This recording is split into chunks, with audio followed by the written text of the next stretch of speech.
नमस्ते, म ब्रिज तपाईहरुको लागि केही महत्त्वपूर्ण जानकारी लिएर आएको छु। आज हामी एउटा यस्तो विषयको चिरफार गर्दैछौं जसले राज्य र नागरिक बीचको सम्बन्धलाई नै नयाँ कोणबाट देखाउँछ। सर्वोच्च अदालतको ऐतिहासिक फैसला नम्बर 11424। जब राज्यको नजरमा नागरिक हुन चाहिने योग्यता र प्रशासनले माग्ने कागजात बीच ठूलो पर्खाल खडा हुन्छ, तब के हुन्छ? आउनुहोस् यसैको विश्लेषण गरौँ। आजको हाम्रो छलफलको रूपरेखा यस्तो छ। पहिलो, नागरिकताको दुविधा। दोस्रो, कर्मचारी तन्त्र विरुद्ध संविधान। तेस्रो, कानुनी संरचनाको परीक्षण। चौथो, सर्वोच्च अदालतको विश्लेषण। र अन्तमा अन्तिम फैसला। अब धेरै ढिला नगरी सिधै विषयवस्तुतिर लागौं। खण्ड 1, नागरिकताको दुविधा। विचार गरौँ त, यदि हाम्रो देशको कानूनले कुनै विशेष पारिवारिक अवस्थाको परिकल्पना नै गरेको छैन भने एक व्यक्तिले आफूलाई यस देशको नागरिक हो भनेर कसरी प्रमाणित गर्ने? सुन्दा अचम्म लाग्न सक्छ, तर यो मुद्दाको चुरो कुरो नै यही हो। एउटा यस्तो परिवार जसको यथार्थ राज्यको एउटा सानो फर्ममा अटाउन सकेन। नागरिकता नहुनु भनेको केवल एउटा कागज नहुनु मात्रै पक्कै होइन। निवेदकहरू राजु कुमार, मनोज कुमार र सुनिल कुमार दासको जीवन नै ठप्प भयो। बैंक खाता खोल्ने, एउटा सामान्य सिम कार्ड किन्ने, सवारी चालक अनुमति पत्र लिने, कलेज भर्ना हुनेदेखि लिएर विवाह दर्ता र आफ्नै सन्तानको जन्म दर्ता गर्ने सम्मका बाटोहरू पूर्ण रूपमा बन्द भए। सोचौं त, एउटा कागजको अभावमा मानिस समाजबाटै कसरी एक्लिन्छ? यो घटनाक्रम कसरी अगाडि बढ्यो? सरसर्ती हेरौं। 2063 सालमा बुबाको निधन भयो। उहाँले आफ्नो नागरिकता बनाउनै पाउनु भएन।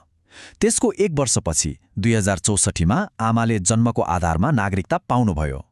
तर जब 2067 सालमा छोराहरूले नागरिकताको लागि आवेदन दिए, त्यो सिधै अस्वीकृत भयो। त्यसपछिको निरन्तर कानुनी लडाईँले उहाँहरूलाई अन्ततः 2080 सालमा सर्वोच्च अदालतसम्म पुर्यायो। खण्ड 2, कर्मचारी तन्त्र विरुद्ध संविधान। यहाँनिर एउटा अनौठो र असम्भव जस्तो देखिने चक्रव्यूह सृजना भयो। एकातिर नागरिकता ऐनले भन्छ, आमा र बुबा दुवैको नागरिकताको प्रमाणपत्र अनिवार्य पेश गर्नुपर्छ। तर अर्कोतिर निवेदकहरूको वास्तविकता के थियो भने नागरिकता प्रमाणपत्र जारी हुनु अगावै उहाँहरूको बुबाको मृत्यु भइसकेको थियो। अब कहिल्यै नबनेको प्रमाणपत्र कहाँबाट ल्याउने? यो त प्रशासनले एउटा मृत व्यक्तिलाई भौतिक रूपमा उपस्थित हुन भने जस्तै भयो नि, होइन र? स्थानीय वडाले जन्मदर्ता र जग्गाधनी पूर्जाको आधारमा नागरिकता दिन सिफारिस त गर्यो, तर जिल्ला प्रशासन कार्यालयले बाबुको प्रमाणपत्र नभएको भन्दै त्यसलाई अस्वीकार गरिदियो। यहाँ एउटा कुरा स्पष्ट के पारौँ भने प्रशासनले कुनै खराब मनसाय राखेर यसो गरेको पक्कै थिएन। उहाँहरू केवल लिखित कानुन र प्रक्रियाको अक्षरशः पालना गर्दै हुनुहुन्थ्यो। तर यसैले एउटा ठूलो प्रश्न उभिजायो, जसको छिनोफानो सर्वोच्च अदालतले नै गर्नुपर्ने भयो। खण्ड 3, कानुनी संरचनाको परीक्षण। समस्याको जड बुझ्न यी दुई कानुनी प्रावधानलाई बुझ्नै पर्छ। पहिलो, जन्मको आधारमा नागरिकता, जुन संविधान प्रारम्भ हुनुअघि नेपालमा स्थायी बसोबास गरेकालाई दिइन्थ्यो। निवेदककी आमासँग यही नागरिकता थियो। दोस्रो, वंशजको आधारमा नागरिकता, जुन धारा 11 अनुसार व्यक्ति जन्मदा बाबु वा आमा नेपाली नागरिक भएमा दिइन्छ। छोराहरूले यही वंशजको नागरिकता मागिरहेका थिए र यही प्रावधानहरू बीचको खाडलले कागजात जुटाउन असम्भव बनाइदियो। तर नेपालको संविधानको धारा 10 को उपधारा 1 ले एकदमै स्पष्ट शब्दमा भन्छ, कुनै पनि नेपाली नागरिकलाई नागरिकता प्राप्त गर्ने हकबाट वञ्चित गरिने छैन। यो कुनै सामान्य नियम होइन, यो त राज्यले हरेक नागरिकलाई दिएको निरपेक्ष ग्यारेन्टी हो। यसको सीधा अर्थ के हो भने सानातिना प्राविधिक झन्झट वा फारमका नियमहरूले कसैको आधारभूत राष्ट्रिय पहिचान खोज्न सक्दैन।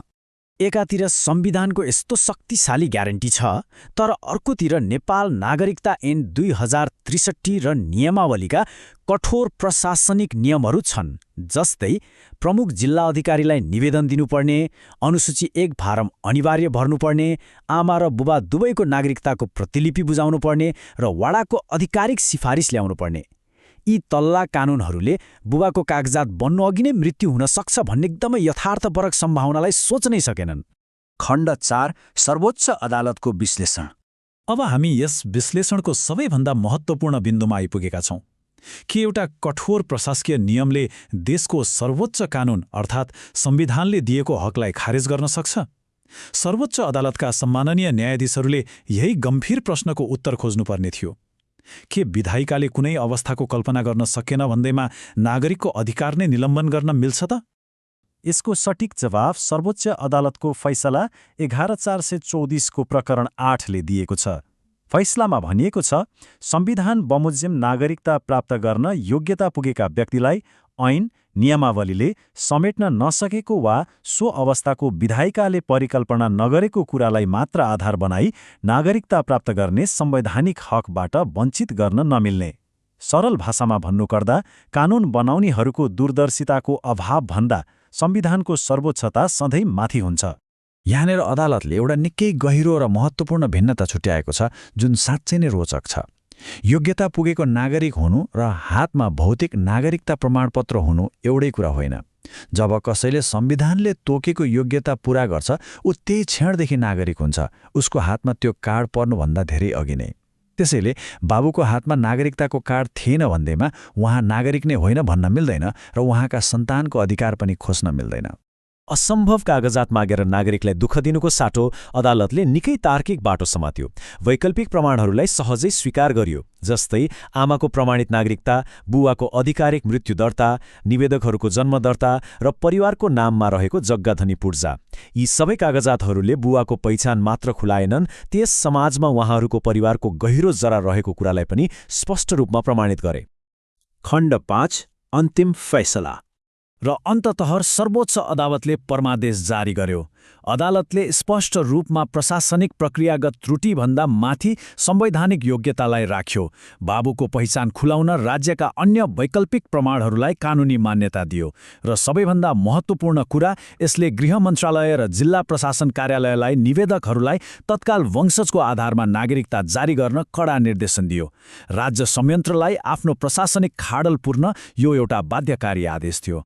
यो फैसलाले एउटा अत्यन्तै शक्तिशाली नजिरता स्थापित गरेको छ, तर यसले हामीलाई एउटा गम्भीर प्रश्नमा सोच्न बाध्य पनि बनाउँछ। संविधानले यस्ता खाडलहरू पुर्ने पर्खाइमा आज पनि अरू कति नागरिकहरू कर्मचारी तन्त्रको यस्तै अदृश्य जालो र कानुनी अन्धकारमा फसेर आफ्नो आधारभूत पहिचानका लागि सङ्घर्ष गरिरहेका होलान्। यो पक्कै पनि मनन गर्नुपर्ने कुरा हो। आजको यस विश्लेषणबाट लिने मुख्य विषय यही नै हो।